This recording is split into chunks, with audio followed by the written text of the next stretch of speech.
Okay, so ang maalala natin kapag from the top, ang una natin pinag-usapan ay learning disabilities at yung mga kaibigan niya.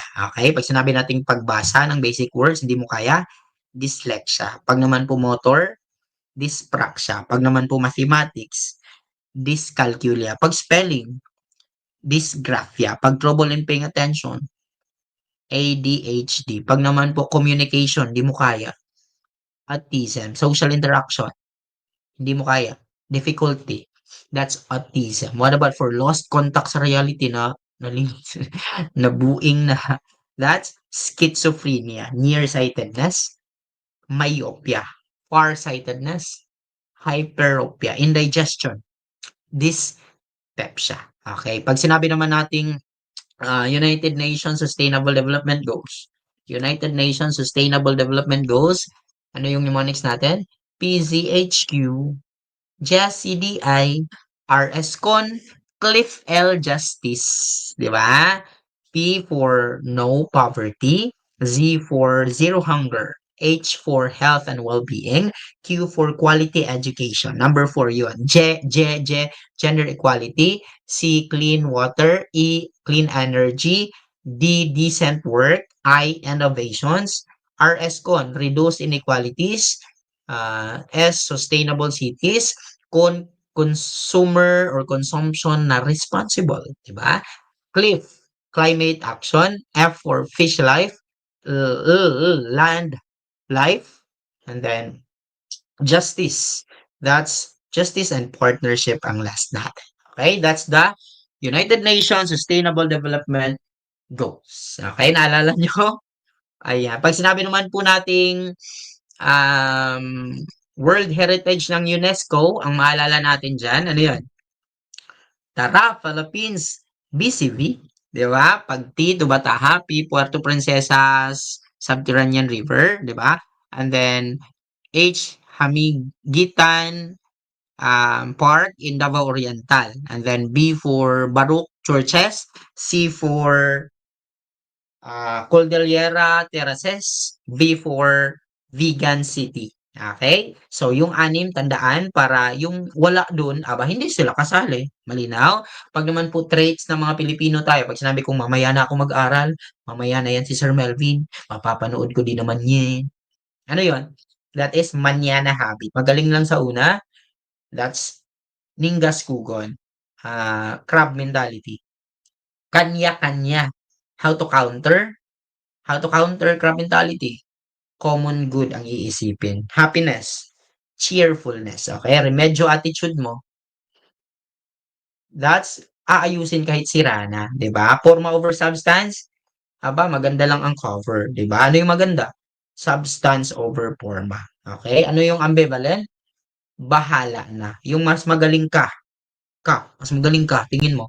That's ethnocentrism. Pero tingin mo, mas magaling ang iba. Sinocentrism. Malinaw yun? Mas magaling ang foreign. That's ethnocentrism. Mas magaling ang atin. That's mas magaling ang foreign. That's sinocentrism. Sorry. Mas magaling ang atin. That's ethnocentrism. Malinaw yung ganon? Okay, opposite lamang po yun ha. Kailangan hindi makalimutan. Pag-usapan natin ang coming of our mga ninuno. Sinong nauna dito? It's the Dawnmen. Umalis ba sila? Yes. So, sinong nag-settle? Aitas or Negritos. Kaya tinawag silang Aboriginal settlers. Sinong theory naka-base yan? That's Bayer's migration theory. Okay, sinong nauna? Dawnmen, Aitas, Indones, and the Malay. Sinong nag-counter dyan? Si F. Landa Hocano. Ano yung theory niya? Core population theory. Ano yung pinaniniwalaan niya? Indigenous evaluation. Ano yung proof niya? Tabon man nakita sa Tabon Cave. Okay?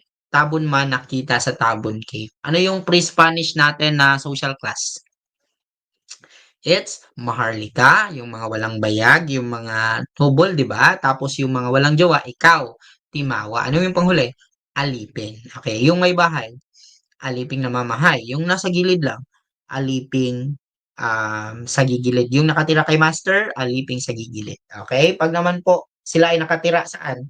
Sa barangay. Ilang pamilya meron ng barangay? 30 to 100. Okay? Sino yung presidente nila? It's the Datu. Okay? Pag nag-a-announce siya ng batas, sinong tatawagin? Umaluhukan. Anong tawag sa umaluhukan? Town crier. Very good. Ang relihiyon nila, ano? Maraming Diyos. Sino yung supreme being? Bathala. Sino yung fertility? Apu-laki. Sino naman po yung good deeds? Idia Nali. Okay? Idia Nali. Sun, moon, um, anito. That's animismo. Okay? Animismo. Ang ekonomiya nila umiikot saan? Exchange, barter. Tama? Barter. Okay? Pag naman po, pag gusto mo magpakasal, ang engagement ay tawag dyan, betrothal. Pag naman po, nagbibigay ang babae sa lalaki sa India, dowry. Okay? Sa Pilipinas, ang lalaki po ang magbibigay sa babae. Tama? Pag traders naman, sino yung nauna? Orang Dampuans. Very good. Sino yung Ming Dynasty? Chinese. Sino naman yung from Indonesia? Banjar Masin. Sabay, Banjar Masins. Yung, tawag dito, yung pag nagkasala tayo, anong gagawin? Sige nga, pag nagkasala tayo, anong gagawin? Trial by ordeal. Okay? Lulublob, palalakarin sa apoy, tapos hold an iron na masyadong mainit, um, ano yan? I, may tawag dito, yung sa Madbas Bisaya, ang wound, no? Hihiwain ang kamay mo tapos dapat mag-heal ka. That's trial by ordeal. Bakit? Bakit ganun? Because they believe in divine intervention na kapag ikaw ay inosente, aayusin or hindi ka iha-harm ng Panginoon. Okay? Tandaan niyo po yan. Yung diabetic, aba, kawawa doon, no? Yung schools, anong tawag? Buthuan. Yung tattooed people, anong tawag? That's pintados. Yung mummification, anong tawag? Sino sila? Mga igurot. Okay? Igurot, mummification. Okay? Pag naman po system of writing ng Pilipinas, baybayin. What about cuneiform? Iraq. What about for Egypt? Hieroglyphics. What about for India? Indoscript. Pag mga civilization may river. Sa Pilipinas. Sa Mesopotamia, anong river? Tigris and Euphrates a river. Sa Egypt, anong river? That is Nile River. Okay, longest in the world. What about for India? Anong river? Indus River. What about for China? Anong river? Wanghu and Yangtze River. Tandaan niyo po yan ha. Wanghu and Yangtze River. Yung gold in Mindoro, ano nga yun? Yung gold in Mindoro kanina. It's Mayi. Okay? Mayi gold in Mindoro. Okay? Pag first alternate natin, saan yun? Saan? Sulu. Okay? Founded by Nino Abu Bakar. Okay? Arab missionary na nagdala sa Islam sa Pilipinas. That is Makdum. Okay? Makdum. Tama mali? Tama. Pag sinasabi natin external criticism, ano ang criticize? X. That's ethic, di ba? Pag ethic, ibig sabihin, internal form, tapos external, um, no. External form, tapos kapag internal content. Okay? Malinaw?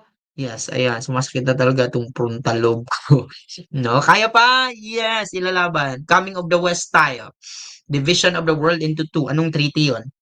Treaty of Tordesillas. Okay? Portugal is, ang West ay para sa Spain. Social classes tayo sa panahon ng mga Espanyol. Anong mnemonics natin dito? Sinong anak ni Chris Aquino?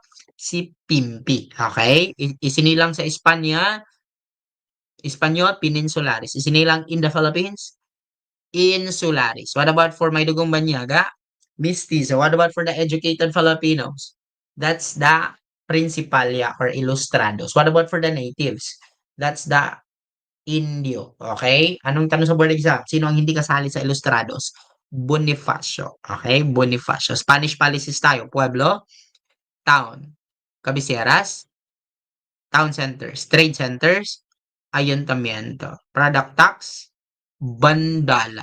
What about for tax? Tributo. What about for sa pilitang paggawa? Polo is servisyo. What about tamad ka, magbayad ka ng FALA. Ano yung FALA? Exemption fee. Okay? Pag naman po workers ng polo, pulista. Sino naman po yung pacified areas? Alcaldya. Sino naman po yung unpacified areas? Corregimientos. Okay, nakuha? Yes. Ano yung privilege ng gobernador na mag-engage sa trade?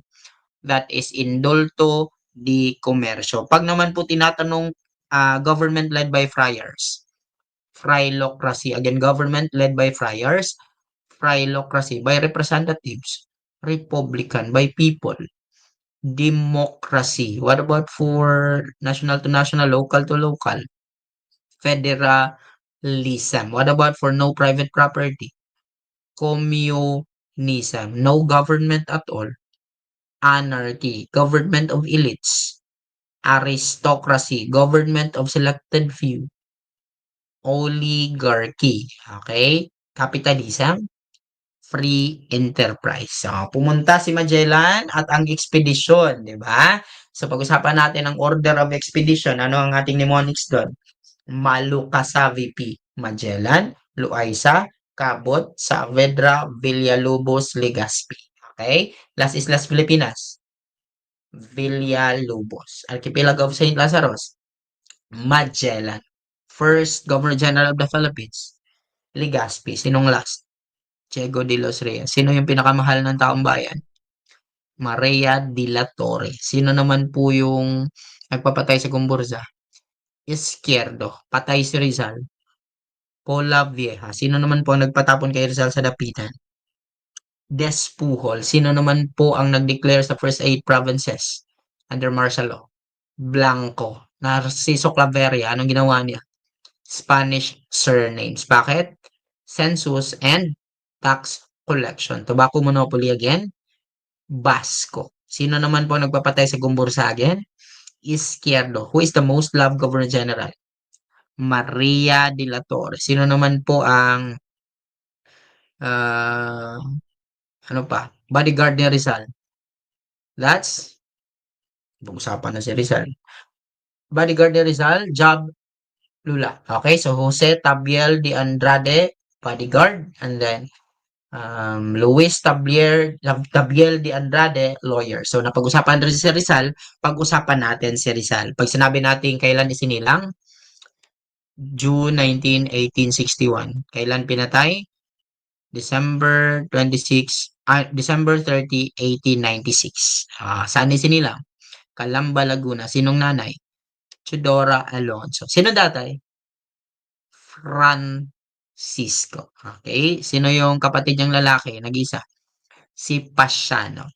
What about for um, Rizal means wheat field. Greatest crowning glory of Rizal in UST? A la Juventud Filipina. Spanish soil, first essay? Amor Patrio. Best friend of Rizal? Best friend of Rizal? Blooming Treat. Okay? Blooming Treat. What about for greatest love of Rizal? Leonor Rivera. The first love of Rizal? Segunda Katigbak. Ang lover ni Rizal doon sa UST? Leonor Valenzuela. Yung ginamitan niya ng sikretong malupit pero pwedeng pabulok. Okay? Ang Flowers of Heidelberg, saan isinulat? Sa Germany. Okay? Sagutin niyo ako ng Noli or Elfili. Pag sinabi kong for the motherland, Noli. Pag sinabi kong touch me not, Noli. Saan inimprenta si Noli? Sa Berlin. Saan inimprenta si Elfili? Sa Gent, Belgium. Sinong tumulong sa Noli? Viola. Sinong tumulong sa Elfili? Ventura. Sino naman po ang Reign of Greed? Elfili. Sino naman po ang social cancer? Noli. Main character si Simon. Elfili. Main character si Ibarra. Noli. Make submissive ang babae. That's Maria Clara. Pag-usapan natin yung contribution ng mga babae. Pag sinasabi nating Cavite, Joan of Arc. That is Montoya. What about for Joan of Arc ng mga Bisaya? Magbanwa. Okay, what about for Joan of Arc ng mga Tagalog? That's Kahabagan. What about for Mother of Democracy? Cory Aquino, Mother of Katipunan. Melchora Aquino, Nagtahi ng Watawat. Marcela Agoncillo, The Leper Spy. Guerrero. Okay, the mother of Biak na Bato. That's Trinidad Tixon. Okay, Trinidad Tixon. What about for meek and submissive again? That is Maria Clara, the Filipino abused woman. That is Sisa. Okay, ang asawa ni Bonifacio, Goriang. Unang asawa ni Bonifacio, that is Monica. Again, unang asawa ni Bonifacio, si Monica. Kanino niya inihabilin si Goriang nang mamatay si Bonifacio? Kay Julio Nakpil, kay best friend. Pag-usapan natin ang mga sagisag panulat ng taong bayan na laging tinatanong sa board exam.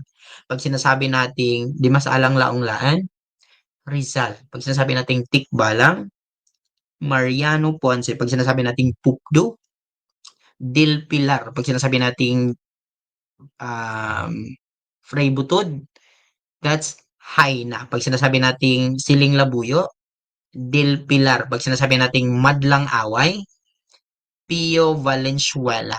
Okay? Pag sinasabi nating Agno, Rizal. Pag sinasabi nating Agapito Bagong Bayan, Bonifacio. Pag sinasabi nating Pingkian Dimas Ilaw, that is Jacinto. Pag sinasabi nating Bini, Paralitiko. Pag-usapan natin ang contributions nila, Brain of the Revolutions, Mabini. El Verdadero Decalogo, that's Mabini. Pag Decalogo lang, Bonifacio. What about for Kartilya ng Katipunan? Emilio Jacinto. What is the newspaper of Katipunan? Kalayaan. What is the newspaper of the propaganda movement? That is La Solidaridad. Who are the triumvirate? Haina del Pilar and Rizal. Sino ang first editor? Haina. Sino ang second editor? Del Pilar. Pag-usapan natin ang rise of Philippine nationalism. Magkwentuhan tayo. Pag sinasabi natin saan nagsimula, secularization movement. Sino ang founder? Father Pedro Pilaes. Sino nagpatuloy ng mamatay si Pilaes? Si Burgos. Ang secularization movement nagresulta sa Cavite Mutiny. At ang Cavite Mutiny nagresulta sa pagkamatay sa Gumbursa. Anong naitayo nang namatay ang Gumbursa? Propaganda movement. Nang maitayo ang propaganda movement, nag-fail ba siya? Yes. Anong pinalit? La Liga Filipina. Sinong nagtayo? Jose Rizal. Nag-fail ba rin siya? Yes. Anong itinayo ulit? KKK. Ano ang resulta ng KKK? Patay si Rizal. Anong resulta ng pagkamatay ni Rizal? Nagkaroon ng Tejeros Convention. Ano ang resulta ng Tejeros Convention? Huh? That is namatay si Bonifacio. Okay? Nung mamatay si Bonifacio, anong nangyari? Naibenta ang Katipunan sa halagang 800,000 Mexican peso sa mga Espanyol. Okay? Saan nag-exile si Emilio Aguinaldo and Friends? Sa Hong Kong. Okay? Pag-usapan natin ng American period. Pag sinasabi nating modernization of public schools, that's Gabaldon Act. Partial free trade, Payne-Aldrich Act. Parity rights, Bill Trade Acts. 10-year transition, the Philippines will gain independence. That's Tidings McDuffie Law. Okay?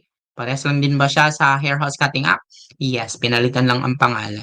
Okay? Pag sinasabi naman po nating bicameralism, Jones Law. Again, bicameralism, Jones Law. Sino yung nabitay sa Brigandage Act?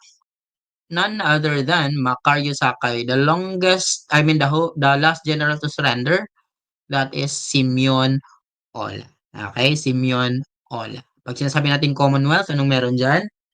Commonwealth. May social justice ba dyan? Yes. Maraming cities ang na-build? Yes. Pag-usapan natin ang father of social justice. That is Manuel L. Quezon, first Speaker of the Philippine Assembly. Osmeña. Philippine presidents tayo. Pag sinasabi kong build, build, build. Duterte. Pag sinasabi kong mother of democracy. Cory Aquino. Pag sinasabi kong People of the Philippines, I am sorry. Strong Republic. Gloria Macapagal Arroyo. People's Indigenous Act. That's Ramos. Pilipinas 2000. Ramos. Ama ng masa. Rap. Pag naman po, Guy of the Masses. Magsaysay. Little man. Magsaysay. Incorruptible President. That is Macapagal. What about for transfer the independence from July 4 to June 12? That is Macapagal. What about for I will make this country great again? Marcos, the puppet president. Laurel. What about for Social Security Commission? Quirino. Lasideco. Quirino. NLSA. Quezon. Social Justice. Quezon. What about for Nara? Magsaysay. The golden age of the Philippines happened in what administration? Magsaysay. What about for Carplo? Cory Aquino. What about for 7 hectares detention limit? Marcos Sr. Okay, what about for the first majority president under the 1997 Constitution? That is none other than BBM. Tama? Pag sinasabi naman po nating no wangwang policy, Benigno Aquino. Bakit hindi siya wangwang? Kasi hindi siya nag-asawa. Alam niyo na, no? Pag sinasabi naman po nating daang matuwid, Benigno Aquino. I will make this country great again. Marcos. Pilipino muna. Garcia. Again, Pilipino muna. Garcia. Ama ng masa. Erap Estrada. Ama ng demokrasya. Andres Bonifacio. Anong pamamaraan niya? Armed struggle. The undisputed president. That's Emilio Aguinaldo, the great dissenter. That's Claro M. Recto, the first Chief Justice of the Philippines. That is Cayetano Arellano, the first Senate President of the Philippines. That's Manuel L. Quezon. Nakasabay ka ba?